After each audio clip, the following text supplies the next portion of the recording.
Pemirsa, tim penyidik Kejaksaan Negeri Asahan Sumatera Utara menetapkan karyawan salah satu bank BUMN di kisaran berinisial JIPS sebagai tersangka dan ditahan.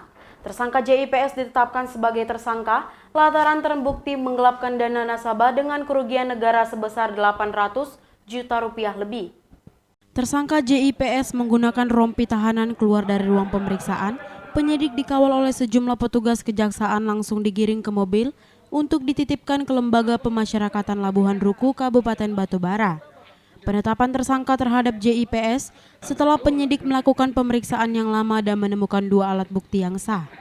Atas perbuatan tersangka JIPS, negara mengalami kerugian sebesar 833 juta rupiah lebih. Modus tersangka yang merupakan mantan seorang karyawan di salah satu bank BUMN yang melakukan penggelapan dengan cara mengumpulkan biodata para nasabah yang tidak memenuhi persyaratan untuk mengajukan pinjaman di bank tempat sebelumnya tersangka bekerja.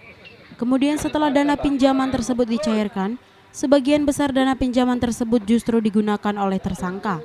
Dan tersangka hanya memberikan uang sebagai ucapan terima kasih kepada para nasabah yang data pribadinya digunakan oleh tersangka.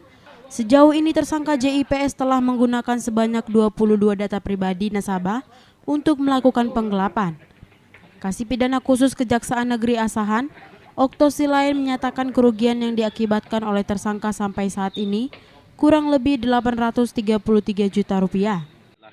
Terkait adanya permohonan pinjaman, jadi tersangka ini modusnya dia mengumpulkan nasabah-nasabah yang ingin melakukan pinjaman, yang notabene-nya memang nasabah ini tidak layak untuk menerima pinjaman.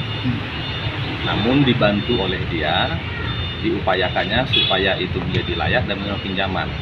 Setelah pinjaman itu cair, dana tersebut tidak sampai ke para nasabah, melainkan dia nikmati sendiri. Bahkan sebagian besar yang dia nikmati, dan para nasabah hanya sekedar uang terima kasih. Kalau pada saat terjadinya tindak pidana, status tersangka ini masih karyawan.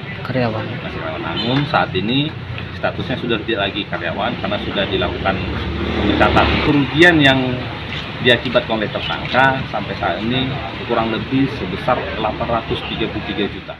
Terhadap tersangka, tim penyidik pidana khusus Kejaksaan Negeri Asahan menerapkan pasal 2 junto pasal 18 Undang-Undang Nomor 20 Tahun 2001 tentang pemberantasan tindak pidana korupsi dengan ancaman hukumannya 7 tahun penjara.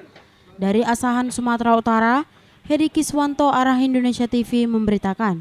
Pemirsa, untuk mengetahui berita update lainnya, jangan lupa subscribe, follow, like, dan share seluruh akun media sosial Arah Indonesia TV.